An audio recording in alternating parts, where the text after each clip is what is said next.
नमस्कार, आपके साथ मैं हूं सुमेरा खान और आज फिक्र आपकी जेब की। जैसा कि आशंका थी, देश में पेट्रोल, डीजल और सीएनजी के दाम बढ़ चुके हैं। जनता को महंगाई का करंट लग चुका है और आज हम इसके व्यापक असर पर बात करने वाले हैं, क्योंकि एक्सपर्ट ये कह रहे हैं कि आम जनता को लगने वाले झटके की ये बस शुरुआत है। इसके बाद चलेंगे धार, जहां भोजशाला मंदिर है या मस्जिद, आज इस पर मध्य प्रदेश हाईकोर्ट की इंदौर बेंच का बड़ा फैसला आ चुका है। कोर्ट ने स्पष्ट किया है कि धार का भोजशाला मंदिर है और मुस्लिम पक्ष अलग जमीन की मांग कर सकता है। इसके बाद नीट पेपर लीक में नए डेवलपमेंट वाली फाइल खोलेंगे। आज सरकार ने परीक्षा की नई तारीख 21 जून तय कर दी है, लेकिन इस नई तारीख से अब छात्रों को क्या परेशानियां हो सकती हैं, इस पर भी बात होगी। और पीएम मोदी आज 5 देशों की विदेश यात्रा पर रवाना हुए। पहला पड़ाव यूएई था। वहां से देश के लिए तेल और गैस वाले संकट पर राहत वाली क्या रिपोर्ट है, ये जानेंगे। ग्लोबल फिक्र अमेरिका ईरान तनाव की भी होगी, जिसमें चीन से ट्रंप की लेटेस्ट धमकी को हम डिकोड करेंगे। न्यूक्लियर पर अब ये कैसी नई टक्कर शुरू हो चुकी है, पूरी पिक्चर पेश की जाएगी। लेकिन पहले देश में फूटे महंगाई बम की बात करते हैं, जिसका आपकी जेब और आपके किचन पर सीधा असर पड़ने वाला है। तो जैसा कि आशंका थी, आज देश में महंगाई का महाविस्फोट हो ही गया। तेल कंपनियों ने पूरे देश में पेट्रोल और डीजल दोनों के दाम बढ़ा दिए। दोनों की कीमतों में 3 रुपए प्रति लीटर का इजाफा कर दिया गया, जिसके बाद दिल्ली में अब 1 लीटर पेट्रोल 97 रुपए 77 पैसे में मिलेगा। मुंबई में 106 रुपए 68 पैसे, कोलकाता में 108 रुपए 74 पैसे और चेन्नई में 103 रुपए 67 पैसे प्रति लीटर पेट्रोल की नई कीमत होगी। इसी तरह से डीजल की अगर बात करें तो 3 रुपए वृद्धि के बाद दिल्ली में 1 लीटर का दाम 90 रुपए 67 पैसे, मुंबई में 93 रुपए 14 पैसे, कोलकाता में 95 रुपए 13 पैसे और चेन्नई में 95 रुपए 25 पैसे फिक्स हो गया। पूरे देश में ये नया रेट आज से ही लागू है। ये बढ़ोतरी क्यों की गई है, खाड़ी के तनाव से इसका क्या कनेक्शन है, फिक्र की ये फाइल भी खुलेगी। लेकिन सवाल यह है कि क्या तेल के दाम में ये आखिरी संशोधन है या आगे कीमतों में और भी वृद्धि देखने को मिल सकती है।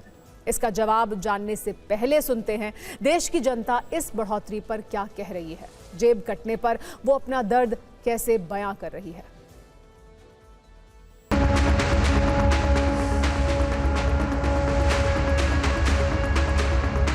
ये आम जनता के जेब के ऊपर और उसकी आजीविका के ऊपर कड़ा प्रहार है और इसकी सूचना बिना दिए करना ये और भी बड़ा प्रहार है। तो 2-3 रुपए को अपन एडजस्ट कर सकते हैं, तो हमें अपना एक देशभक्ति दिखानी है।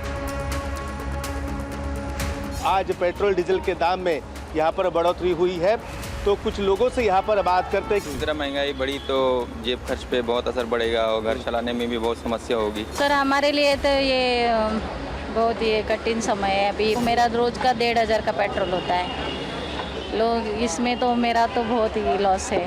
ये महंगाई और बढ़ते जाएगी तो जीना मुश्किल हो जाएगा आम आदमी का। इंटरनेशनल प्रॉब्लम है ना, ये इंडिया की प्रॉब्लम नहीं है, सभी देशों में है ये। तो हम भी कोशिश कर रहे हैं जितना कम से कम कंजम्पशन कर सकें उतनी करें, क्योंकि 5 रुपये बहुत होते, 1 लीटर पे 5 रुपये। और यदि कार वगैरह बड़ी गाड़ी चलाते हैं तो कम से कम 500 से 1000 रुपये का मार्जिन बनता है। बड़े लोग तो ठीक है, उनको कोई मायने नहीं रखाएगा 5 रुपये, पर हमारे लिए रखाते हैं, क्योंकि हम गरीब मिडिल क्लास फैमिली से बिलोंग्स करते हैं। डेली अप डाउन करना हमारे लिए तो बड़ी बात है। 5 रुपये की असुविधा हो रहा है, तेल के दाम बढ़े हो रहा तो है, क्या करें। बढ़ना चाहिए था, इलेक्शन से पहले नहीं बढ़ा था, अब बढ़ा है और इलेक्शन के बाद ही बढ़ता है सब कुछ। तो एक तो तकलीफ होगा पहले से, किंतु बचत करना होगा, साइकिल फाइकिल लेके थोड़ा काम करना पड़ेगा।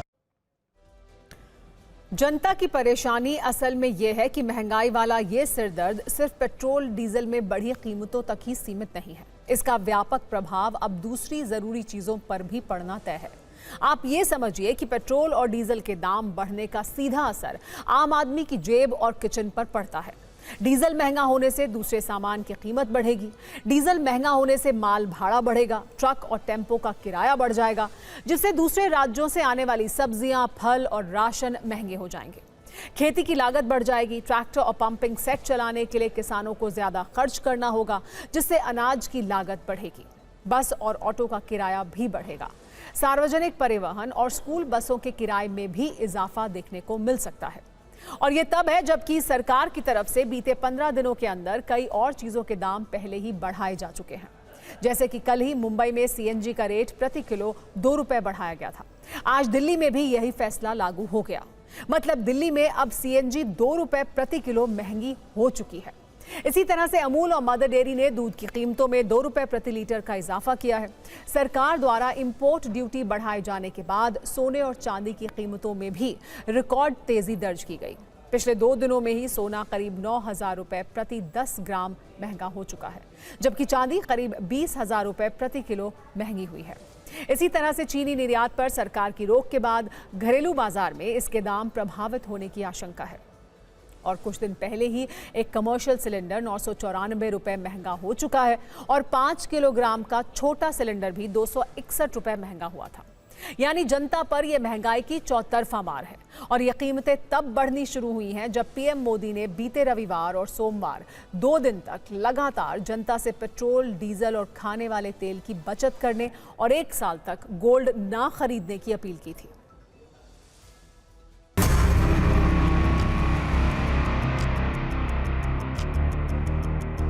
गैस का, लकड़े का, कपड़े का, अभी टाइल्स का, सीमेंट का, सबका भाव बढ़ा दिया है तो क्या जिएगा आदमी। असर तो पड़ता ही ना भाई, 1 रुपया बढ़े चाहे 50 रुपये, उससे भी असर बहुत पड़ता है। खाने पे असर, थाली पे असर पड़ेगा आपकी? खाने पे भी तो सब कुछ पे असर पड़ता है भाई साहब। किसी को भी कोई भी दाम बढ़ गया तो थोड़ी अच्छी लगने वाला है। 4-6 महीना में देखना बहुत बुरा पोजीशन होगा इंडिया में। छोटी छोटी चीज में बढ़ रहा है तो गलत बात है ये सब। तो मध्यम वर्गीय लोग हैं, उनकी जेब में ही होता है, अमीरों को कोई फर्क नहीं पड़ेगा।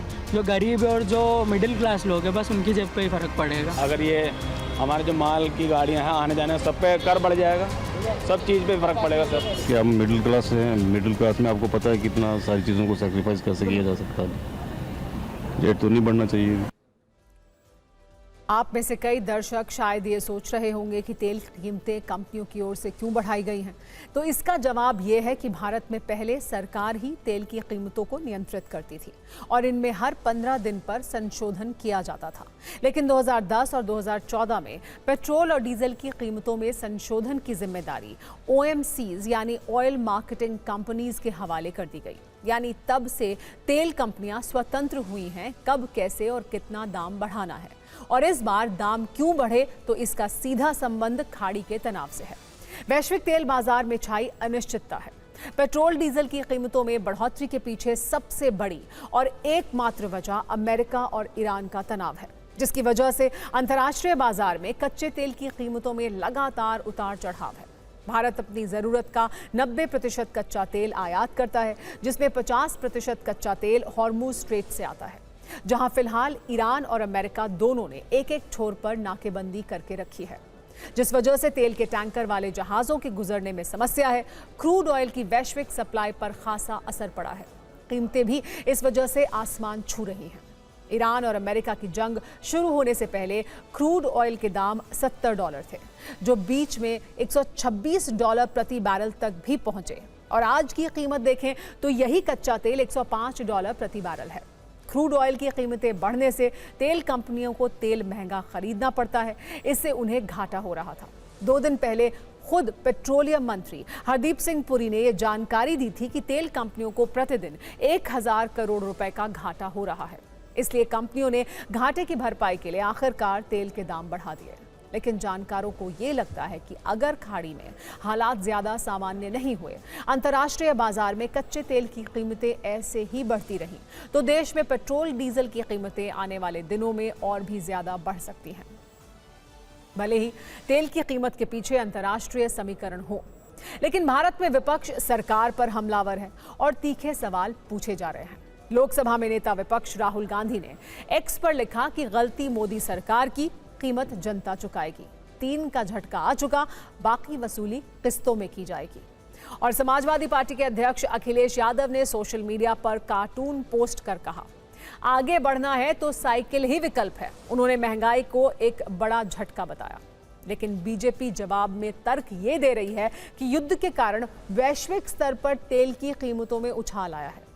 केंद्रीय मंत्री किरण रिजिजू ने इस बारे में डिटेल देते हुए ये लिखा कि पश्चिम एशिया संकट के बीच दुनिया में ईंधन की कीमतों में भारी बढ़ोतरी हुई है, जबकि भारत में पेट्रोल डीजल कीमतों में सीमित वृद्धि ही की गई है। उन्होंने ये समझाने के लिए जो चार्ट पोस्ट किया उसमें अमेरिका में पेट्रोल डीजल की कीमतों में 44.5% और 48.1% की वृद्धि दिखी। इसी तरह से फ्रांस में 20.9% और 31% की बढ़ोतरी, और यूके में करीब 20% और 34% की बढ़ोतरी नजर आई। जबकि इसी चार्ट में सऊदी अरब के बाद भारत 3.2% और 3.4% के साथ सबसे आखिरी पायदान पर नजर आया। सरकार का दावा है कि जनता पर जितना बोझ दूसरे देशों में डाला गया, भारत में लोगों पर वैसा भार नहीं डाला गया है। हालांकि एक सच ये भी है कि इसी संकट के बीच ऑस्ट्रेलिया और जर्मनी में एक्साइज ड्यूटी 50% तक कम की गई है। इससे पेट्रोल डीजल की कीमतों में 17 रुपए प्रति लीटर तक की कमी आई है और जनता को राहत पहुंचाने की कोशिश की गई है।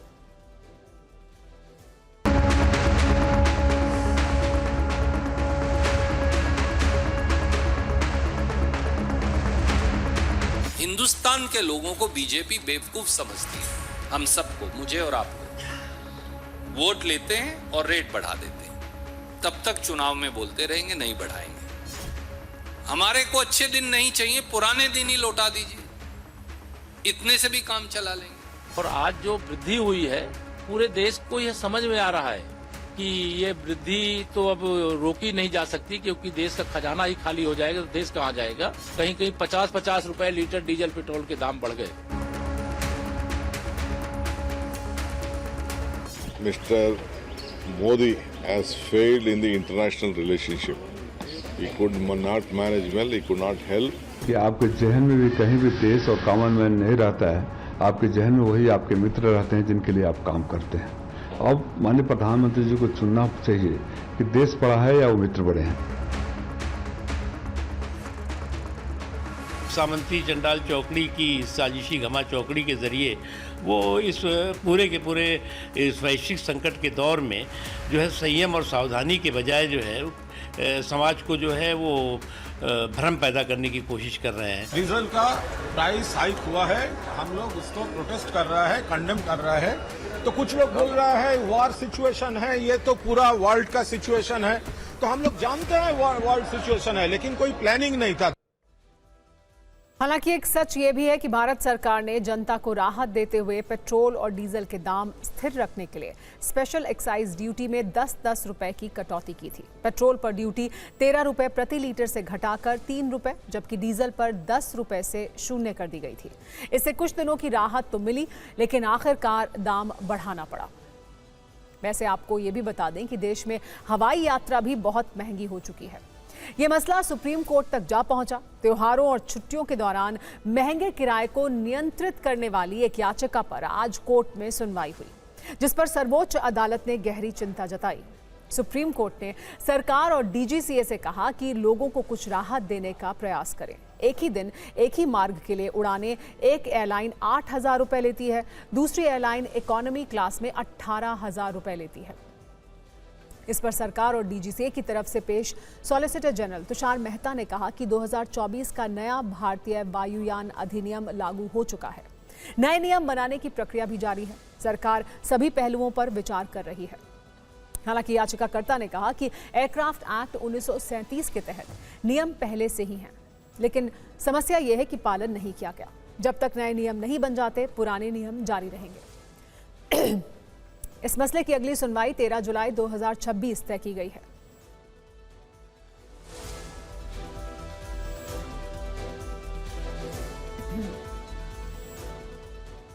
अब आपको मध्य प्रदेश की उस धार भोजशाला में लेकर चलते हैं, जिसे लेकर आज मध्य प्रदेश हाईकोर्ट की इंदौर बेंच ने एक बहुत बड़ा फैसला सुनाया। हाईकोर्ट के इस फैसले के बाद हिंदू पक्ष जश्न मना रहा है, जबकि मुस्लिम पक्ष थोड़ा निराश है। धार भोजशाला मंदिर है या कमाल मौलाना मस्जिद? मध्य प्रदेश हाईकोर्ट ने आज ये कंफ्यूजन क्लियर कर दिया। अदालत ने इस मामले पर 242 पन्ने का आदेश जारी किया और एएसआई के जुटाए सबूतों के आधार पर फैसला सुनाया कि धार भोजशाला मस्जिद नहीं बल्कि मंदिर है। कोर्ट ने इस आदेश तक पहुंचने के लिए एएसआई के वैज्ञानिक सर्वेक्षण पर भरोसा किया है और सरकार को ऐतिहासिक संरचनाओं के संरक्षण की जिम्मेदारी दी है। कोर्ट ने धार भोजशाला को मां सरस्वती के स्वरूप वाघ देवी का मंदिर बताया है। बड़ी बात यह है कि इसके लिए अदालत ने एएसआई एक्ट के प्रावधानों के साथ अयोध्या केस को आधार माना है। कोर्ट ने एएसआई का 2003 का आदेश भी रद्द कर दिया, जिसमें एएसआई ने भोजशाला में मुसलमानों को नमाज पढ़ने का अधिकार दिया था, जिसका मतलब यह है कि अब भोजशाला में नमाज नहीं होगी। हाईकोर्ट के इस फैसले को हिंदू पक्ष ने अपने वर्षों पुराने संघर्ष की जीत बताया है। वहीं मुस्लिम पक्ष ने कहा है कि वो इस फैसले की समीक्षा करेंगे और सुप्रीम कोर्ट में अपील करेंगे। आज फैसला सुनाने से पहले धार भोजशाला के बाहर पुलिस की भारी तैनाती की गई थी, ताकि फैसले के बाद किसी तरह की गड़बड़ी ना हो। अपने फैसले में अदालत ने यह भी कहा कि यह ऐतिहासिक और संरक्षित जगह देवी सरस्वती का मंदिर है। भोजशाला में मंदिर और संस्कृत शिक्षा केंद्र के साक्ष्य मिले हैं। ये वो भोजशाला है जहां हिंदू पूजा अर्चना की परंपरा कभी खत्म ही नहीं हुई थी। इसीलिए इस पूरे परिसर में हिंदुओं को पूजा करने का अधिकार है। अदालत ने केंद्र और एएसआई को निर्देश दिया कि वो तय करें मंदिर का मैनेजमेंट कैसा रहेगा। कोर्ट ने कहा कि एएसआई ने जो सर्वे रिपोर्ट तैयार की है, उसके अध्ययन के निष्कर्षों पर भरोसा किया जा सकता है। और एक बड़ी बात अदालत ने यह भी कही है कि अगर मुस्लिम पक्ष चाहता है तो सरकार से वैकल्पिक जमीन के लिए आवेदन कर सकता है। सरकार उस पर विचार करेगी।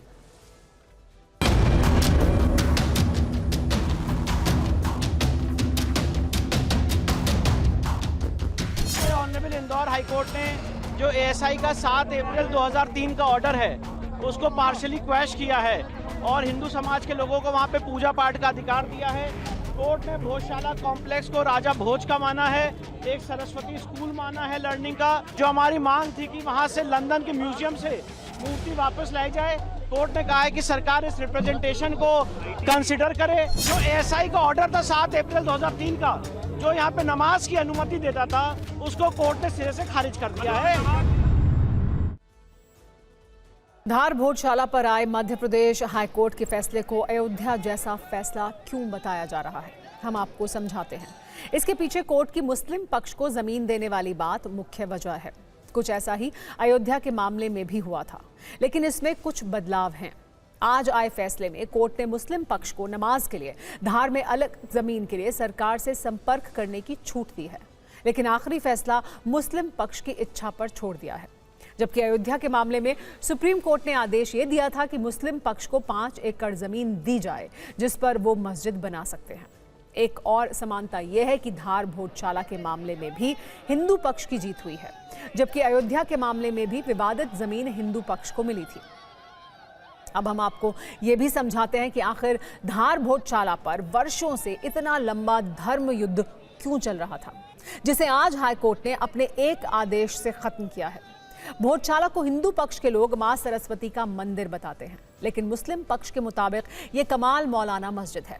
हिंदू पक्ष की ओर से कोर्ट में तर्क दिया गया कि धार भोजशाला हिंदुओं का उपासना स्थल है, जबकि मुस्लिम पक्ष का कहना है कि यह मौलाना कमालुद्दीन की मजार है। हिंदू पक्ष का दावा है कि धार भोजशाला में सरस्वती मंदिर को तोड़कर मस्जिद बनाई गई, जबकि मुस्लिम पक्ष इस तर्क को पूरी तरह से आधारहीन मानता है। इसके अलावा हिंदू पक्ष का तर्क था कि भोजशाला में सैकड़ों वर्ष पुराना यज्ञ कुंड है, जबकि मुस्लिम पक्ष का तर्क है कि वो असल में नमाज से पहले वजू करने का स्थान है। हालांकि हाईकोर्ट में हिंदू पक्ष के तर्कों का वजन ज्यादा रहा। अब मुस्लिम पक्ष अपने तर्कों को लेकर सुप्रीम कोर्ट जाने का मन बना रहा है।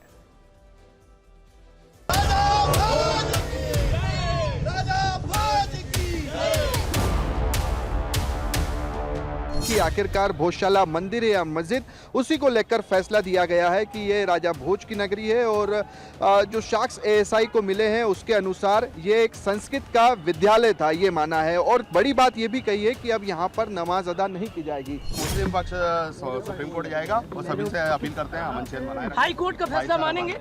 हाई कोर्ट का फैसला का सम्मान है, लेकिन हमारे जो अगर आर्गूमेंट के बाद भी खिलाफ है तो सुप्रीम कोर्ट जाएंगे। हमने गोली खाई है, यहाँ गोली लगी है मेरे को, आज उसका परिणाम मिला है। बहुत अच्छा फैसला है। न्यायमूर्ति का बहुत बहुत धन्यवाद देते हैं कि बहुत ऐतिहासिक फैसला आया है और माँ वाग्देवी बहुत जल्दी भोजशाला में विराजमान होगी। जो फैसला आया है, चूंकि आज आना था, उसमें बताया कि ये संस्कृत विद्यालय था, क्या कहेंगे आप? जामा मस्जिद थी, है और रहेगी।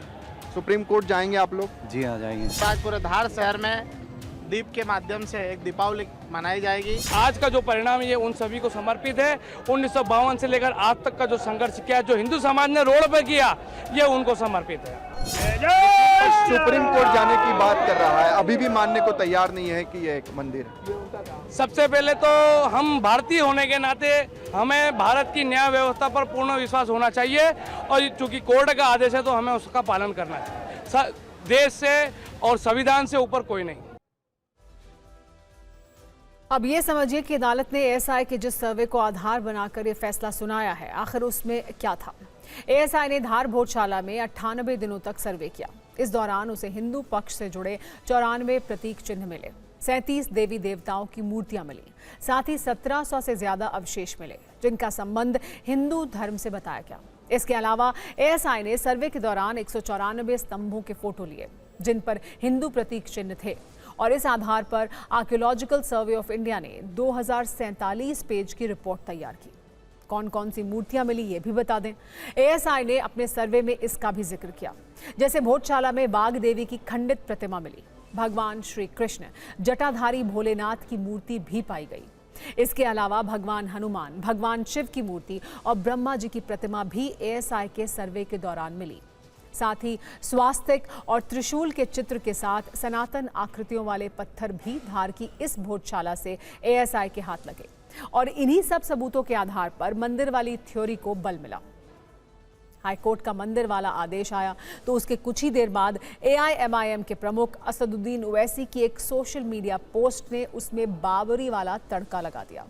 ओवैसी ने अपनी पोस्ट में लिखा कि मुझे उम्मीद है कि सुप्रीम कोर्ट इस मामले को सुलझाएगा और आदेश को रद्द करेगा। बाबरी मस्जिद मामले के फैसले से इसमें स्पष्ट समानताएं हैं। इसके अलावा कई मुस्लिम धर्मगुरु भी हाईकोर्ट के इस फैसले से नाराज हैं और ये कह रहे हैं कि वहां मस्जिद थी और मस्जिद ही रहेगी, जबकि हिंदू पक्ष ये कह रहा है कि आज सत्य की जीत हुई है।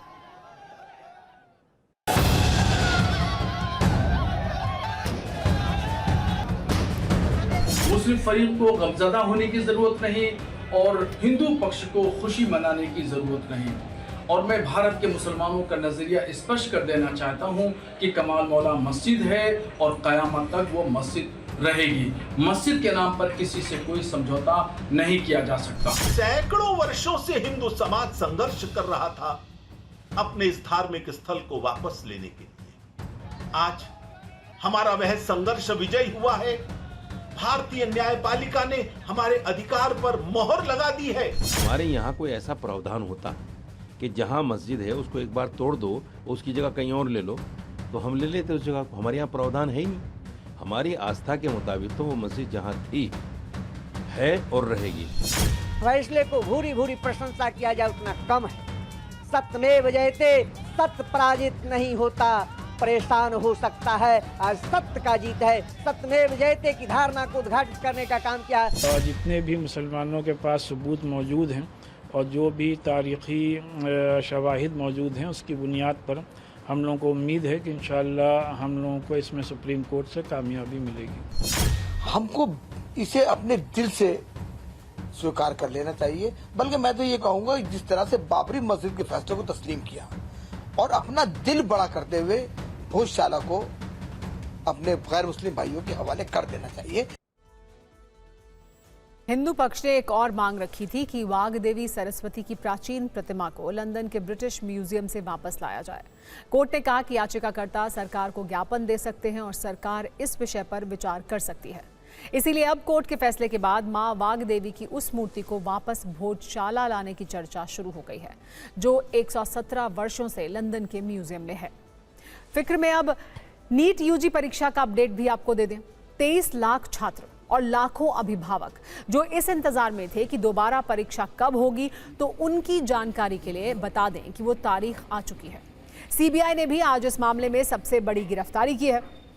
आगे हम उस चेहरे को भी बेनकाब करेंगे, लेकिन उससे पहले आपको ये बता दें कि देश भर में मेडिकल प्रवेश परीक्षा देने का पैटर्न बदलने वाला है, ताकि भविष्य में पेपर लीक पर ब्रेक लगाया जा सके। तो कॉपी और कलम लेकर ये शेड्यूल आप नोट कर लीजिए, जो भविष्य में आपके काम आने वाला है। 3 मई को देश भर के मेडिकल कॉलेज में दाखिले के लिए नीट यूजी की परीक्षा हुई थी, लेकिन पेपर लीक होने के चलते 12 मई को इसे रद्द कर दिया गया। आज इसे लेकर कई अपडेट दिए गए। खुद केंद्रीय शिक्षा मंत्री धर्मेंद्र प्रधान ने एक प्रेस कॉन्फ्रेंस की। उन्होंने बताया नीट यूजी की परीक्षा 21 जून को दोबारा करवाई जाएगी। छात्रों को उनके एडमिट कार्ड 14 जून को मिल जाएंगे। परीक्षा सेंटर के तौर पर अभ्यर्थियों को अपनी पसंद का शहर चुनने के लिए 1 हफ्ते का वक्त भी मिलेगा। राज्यों से चर्चा करके उनके लिए ट्रांसपोर्ट की व्यवस्था भी की जाएगी। साथ ही OMR यानी ऑप्टिकल मार्क रिकॉग्निशन शीट में विवरण भरने के लिए छात्रों को 15 मिनट अतिरिक्त समय दिया जाएगा।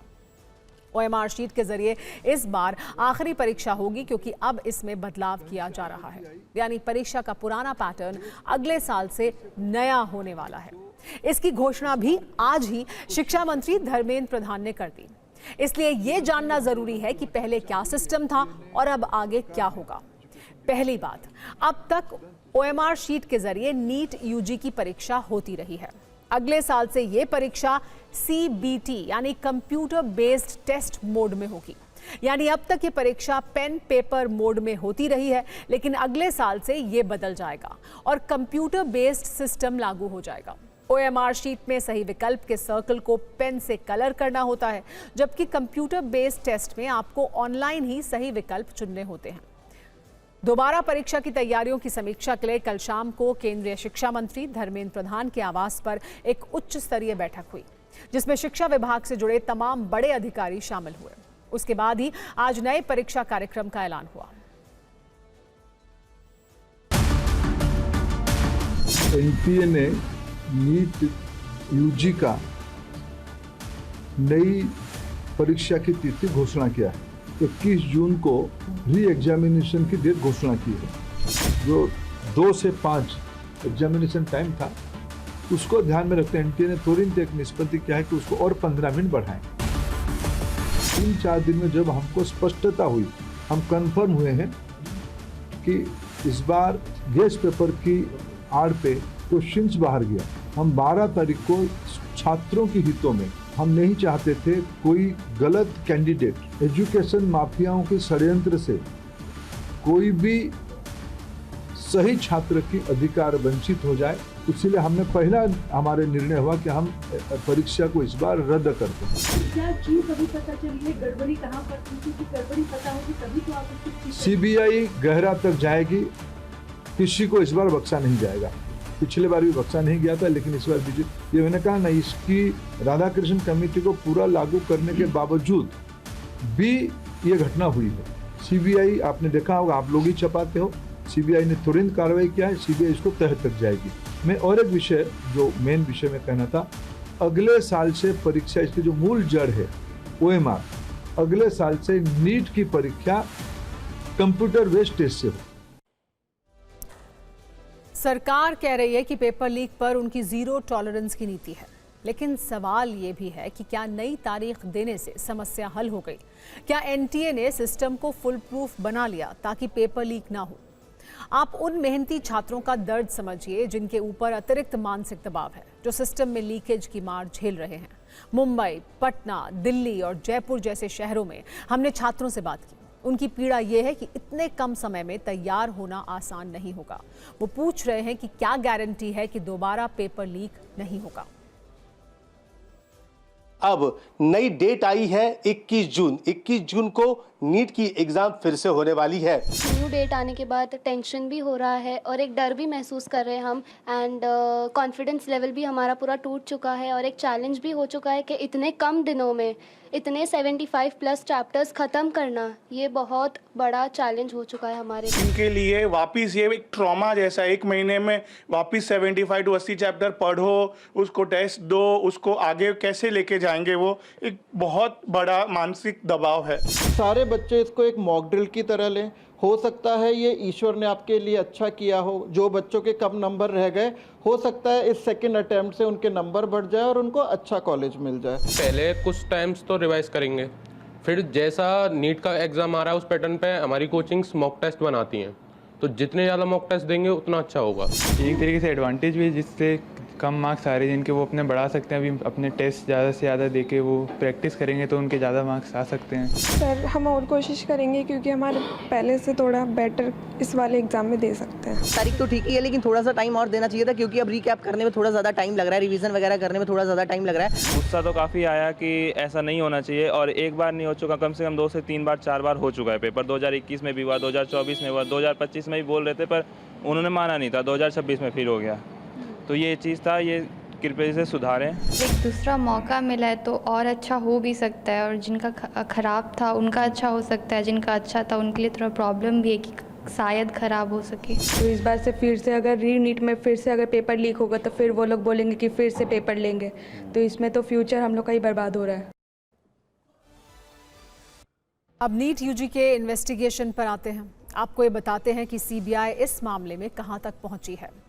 आज इस मामले में पुणे में पीवी कुलकर्णी नाम के केमिस्ट्री के लेक्चरर को गिरफ्तार किया गया। पेपर लीक मामले में सीबीआई इस आरोपी को मास्टरमाइंड मानकर चल रही है। जांच एजेंसी के मुताबिक यही शख्स पेपर लीक का मुख्य सोर्स था। Chemistry lecturer PV Kulkarni NTA की परीक्षा प्रक्रिया से जुड़े हुए थे और उन्हें प्रश्न पत्रों तक पहुंच हासिल थी। जांच के मुताबिक अप्रैल 2026 के आखिरी हफ्ते में कुलकर्णी ने एक अन्य अभियुक्त मनीषा वाघमारे की मदद से कुछ छात्रों को इकट्ठा किया था। मनीषा को पहले ही गिरफ्तार किया जा चुका है। सीबीआई के मुताबिक कुलकर्णी ने पुणे में अपने घर पर छात्रों के लिए स्पेशल कोचिंग क्लास चलाई।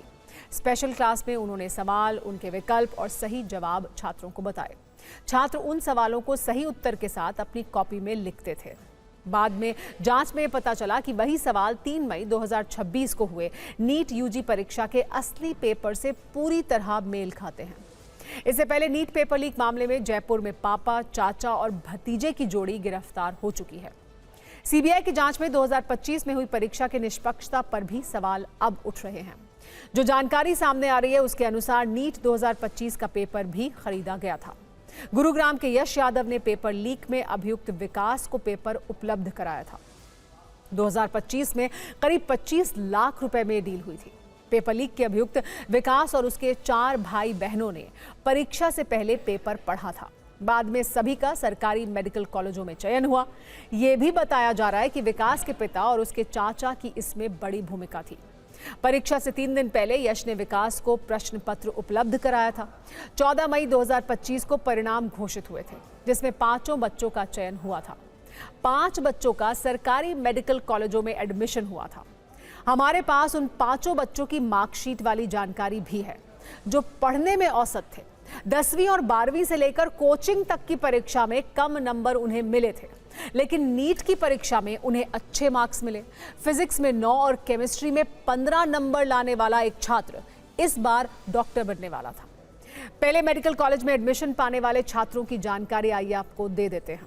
विकास को 10वीं में 63%, 12वीं में 55% अंक मिले थे। नीट 2024 में 720 में से 270 अंक मिले थे, जबकि नीट 2025 में 85.11 परसेंटाइल मिला। सवाई माधोपुर के सरकारी मेडिकल कॉलेज में एडमिशन भी मिला। दूसरा नाम है प्रगति। 10वीं में 69%, 12वीं में 91% थे। नीट 2024 में 332 अंक मिले थे। वहीं नीट 2025 में 89.08 परसेंटाइल मिला। दौसा के सरकारी मेडिकल कॉलेज में इन्हें एडमिशन भी मिला। तीसरा नाम गुंजन का है। 10वीं में 86%, 12वीं में 70% अंक मिले। नीट 2024 में 355 अंक मिले, जबकि नीट 2025 में 92.53 परसेंटाइल आया। सरकारी मेडिकल कॉलेज में एडमिशन भी मिल गया। चौथा नाम है सानिया। इसे 10वीं में 63%, 12वीं में 89% अंक मिले। नीट 2024 में 360 अंक मिले थे, लेकिन नीट 2025 में 94.07 परसेंटाइल स्कोर किया। इसके आधार पर सरकारी मेडिकल कॉलेज में एडमिशन मिला। एक नाम पलक का भी है। 10वीं में 93%, 12वीं में 89% अंक थे। नीट 2024 में 512 अंक मिले थे। नीट 2025 में 98.61 परसेंटाइल मिला और जयपुर के सरकारी मेडिकल कॉलेज में एडमिशन मिल गया। इससे भी बड़ी बात, अभियुक्त दिनेश बिवाल का बेटा ऋषि बिवाल, जिसने नीट 2026 में परीक्षा दी थी, मतलब ये कि पेपर लीक के जरिए वो डॉक्टर बनने वाला था, उसकी 12वीं की मार्कशीट हमारे पास है। ऋषि बिवाल 2nd डिवीजन में, वो भी ग्रेस अंकों के सहारे पास हुआ था। फिजिक्स में थ्योरी के कुल 56 अंकों में से उसे 9 अंक मिले थे और वो डॉक्टर बनने वाला था। इस बीच यूपी से एक दुखद खबर भी आई। लखीमपुर खीरी में नीट यूजी के एक अभ्यर्थी ने फांसी लगाकर खुदकुशी कर ली। उनके पिता ने बताया कि 3 बार उसने परीक्षा दी थी। इस बार एग्जाम ठीक हुए, लेकिन पेपर लीक के चलते परीक्षा रद्द हो गई, जिससे वो परेशान था। इस घटना ने पूरे परिवार को झकझोर कर रख दिया। पुलिस मामले की जांच में जुटी हुई है। लेकिन इस खबर से दिल्ली तक हलचल है। लोकसभा में नेता प्रतिपक्ष राहुल गांधी ने सोशल मीडिया पर इस घटना का जिक्र किया। उन्होंने गोवा में हुई खुदकुशी के बारे में भी लिखते हुए ये आरोप लगाया कि ये बच्चे परीक्षा से नहीं हारे, इन्हें एक भ्रष्ट तंत्र ने मारा है। ये आत्महत्या नहीं, ये सिस्टम द्वारा हत्या है। राहुल गांधी ने इसके साथ कुछ आंकड़े भी शेयर किए। राहुल के मुताबिक 2015 से 2026 तक 148 परीक्षा घोटाले हुए, 87 परीक्षाएं रद्द हुई और 9 करोड़ बच्चों का भविष्य प्रभावित हुआ। राहुल का दावा है कि 148 परीक्षा घोटालों में सजा सिर्फ एक को हुई। इनमें सीबीआई के पास 17 मामले जबकि ईडी के पास 11 मामले हैं, लेकिन किसी को भी सजा नहीं हुई है। राहुल गांधी ने ये लड़ाई मिलकर लड़ने की बात कही। प्रियंका गांधी ने भी लखीमपुर खीरी का मुद्दा उठाया।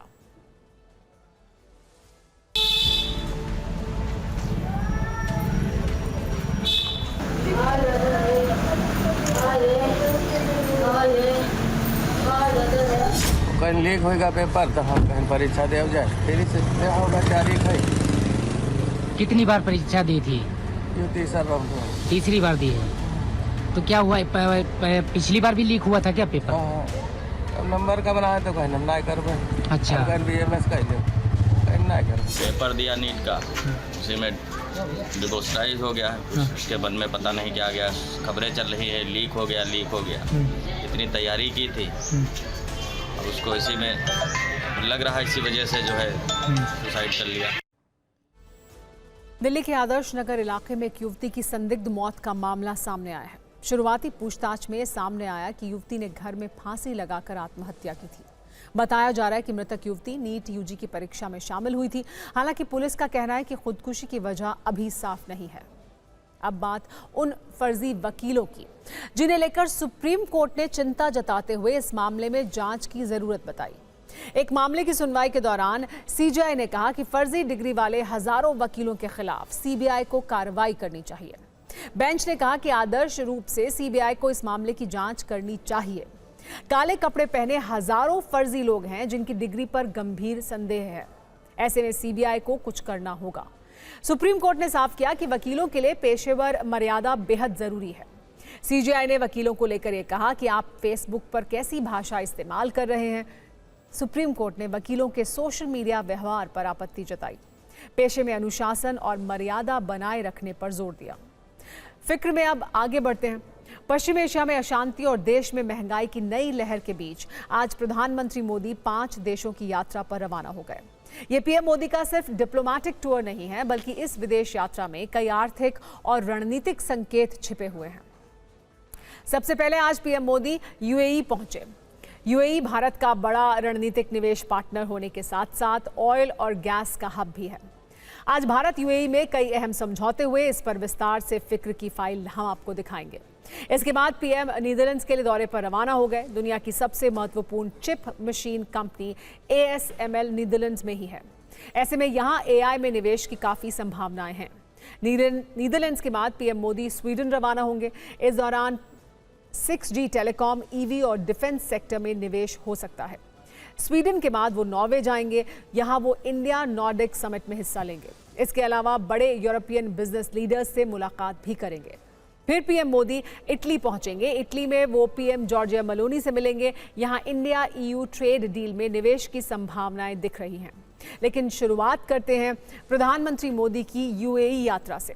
जब पीएम मोदी का विमान यूएई की सीमा में के पास पहुंचा, तब यूएई एयरफोर्स के F-16 फाइटर जेट्स ने प्रधानमंत्री के विमान को एस्कॉर्ट किया। इसका जिक्र पीएम मोदी ने बाद में अपने संबोधन में करते हुए यूएई का धन्यवाद किया। अबू धाबी पहुंचने पर विमान से निकलते ही यूएई के राष्ट्रपति शेख मोहम्मद बिन जायद अल नहयान ने गले लगाकर पीएम मोदी का स्वागत किया। इसके बाद उन्हें गार्ड ऑफ ऑनर दिया गया। यह स्वागत सिर्फ एक औपचारिक कार्यक्रम नहीं था, बल्कि भारत और यूएई के बीच बढ़ती दोस्ती, साझेदारी और आपसी विश्वास का प्रतीक भी था। प्रधानमंत्री मोदी और मोहम्मद बिन जायद के बीच हुई द्विपक्षीय बैठक में ऐसे समझौते हुए हैं जो आने वाले कई सालों तक भारत की अर्थव्यवस्था और रणनीतिक ताकत को नई ऊंचाई देंगे। दुनिया में चाहे युद्ध हो, तेल संकट हो या सप्लाई चेन टूट जाए, भारत के लिए गैस सप्लाई सुरक्षित करने की दिशा में बड़ा कदम उठाया गया है। भारत और यूएई मिलकर समुद्री कारोबार, जहाज रिपेयर और लॉजिस्टिक्स का बड़ा हब बनने की तैयारी कर रहे हैं। भारत और यूएई के बीच हुई डील की बड़ी बातें आप जान लीजिए। दोनों देशों के बीच पेट्रोलियम रिजर्व को लेकर एमओयू साइन किया गया। इसके तहत यूएई 3 करोड़ बैरल तेल भारत में स्टोर करेगा। एलएनजी और एलपीजी में सहयोग के साथ भारत भी यूएई में तेल स्टोर करेगा। दोनों देश मिलकर भारत में बड़ा शिप रिपेयर हब बनाएंगे।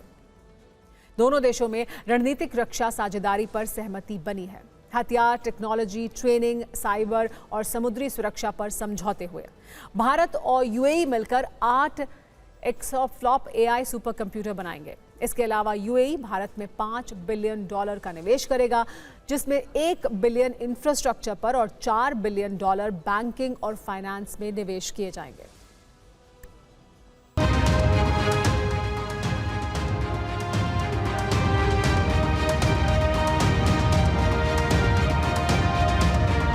मैं अपने दूसरे घर आया, ये शब्द, ये भाव मेरे जीवन की बहुत बड़ी पूंजी है। आज भी जिस प्रकार से आपकी वायुसेना के जहाजों ने एस्कॉर्ट किया, ये भारत के लोगों का सम्मान है। यूएई पर हुए हमलों की हम कठोर निंदा करते हैं। यूएई को जिस तरह निशाना बनाया गया है, ये किसी भी रूप में स्वीकार्य नहीं है।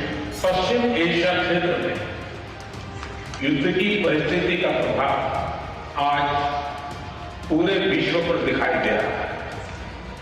भारत ने हमेशा समस्याओं के समाधान के लिए डायलॉग और डिप्लोमेसी को प्राथमिकता दी है। होर्मुज़ को फ्री, ओपन और सेफ बनाए रखना, ये हमारी सबसे बड़ी प्राथमिकता है। भारत हर परिस्थिति में यूएई के साथ कंधे से कंधा मिलाकर खड़ा है और आगे भी खड़ा रहेगा। जल्द से जल्द शांति और स्थिरता की बहाली के लिए भारत हर संभव सहयोग देने के लिए तैयार है। और अब ग्लोबल फिक्र अमेरिका ईरान तनाव की, बीते 2 दिनों से जिसका सेंटर पॉइंट चीन बना हुआ था। ऐसा इसलिए क्योंकि अमेरिका के राष्ट्रपति डोनाल्ड ट्रंप बीजिंग के दौरे पर थे और वहां पर उन्हें चीन की तरफ से ईरान को लेकर बहुत उम्मीदें थी। जिनपिंग ने उनका आओ भगत तो खूब किया, लेकिन तेहरान को लेकर उनकी उम्मीदों पर पानी भी फेर दिया। ट्रंप इसके बाद बीजिंग से ईरान के मुद्दे पर खाली हाथ ही लौटे। आपको बता दें कि ट्रंप ने चीन से जाते जाते कह दिया है कि ईरान को लेकर उनका धैर्य अब जवाब दे रहा है। ये धैर्य इसलिए खत्म हो रहा है क्योंकि इतने हमलों और इतनी मौतों के बाद भी ईरान अब तक नहीं झुका है। वो अपनी 5 शर्तों पर अड़ा हुआ है। हॉर्मुज़ पर पूरा नियंत्रण चाहता है और संवर्धित यूरेनियम पर भी उसने अमेरिका को कोई भरोसा नहीं दिया है। तो क्या इसका ये मतलब निकाला जाए कि ट्रंप जब अमेरिका पहुंचेंगे तो ईरान पर क्या बड़े हमले का आदेश भी दे सकते हैं?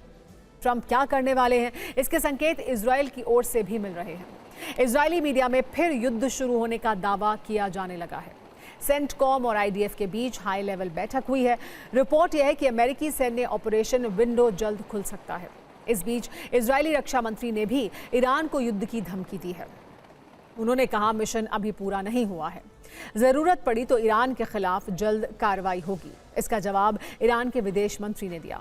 उन्होंने कहा, पिछली जंग से दुश्मनों ने कुछ नहीं सीखा, दोबारा हमला किया तो अमेरिका और इजराइल की हार निश्चित है। ईरानी संसद के स्पीकर कालिबाफ ने भी अमेरिका को चेतावनी दी। ये कहा कि जंग की सनक अमेरिका पर भारी पड़ेगी। अमेरिकी अर्थव्यवस्था युद्ध का बोझ नहीं उठा पाएगी। यानी ये साफ है कि तनाव कम तो बिल्कुल नहीं हुआ है। उल्टे बारूद कब फट जाए, खाड़ी के देश युद्ध में कब उलझ जाएं, अब आगे का सवाल यही है।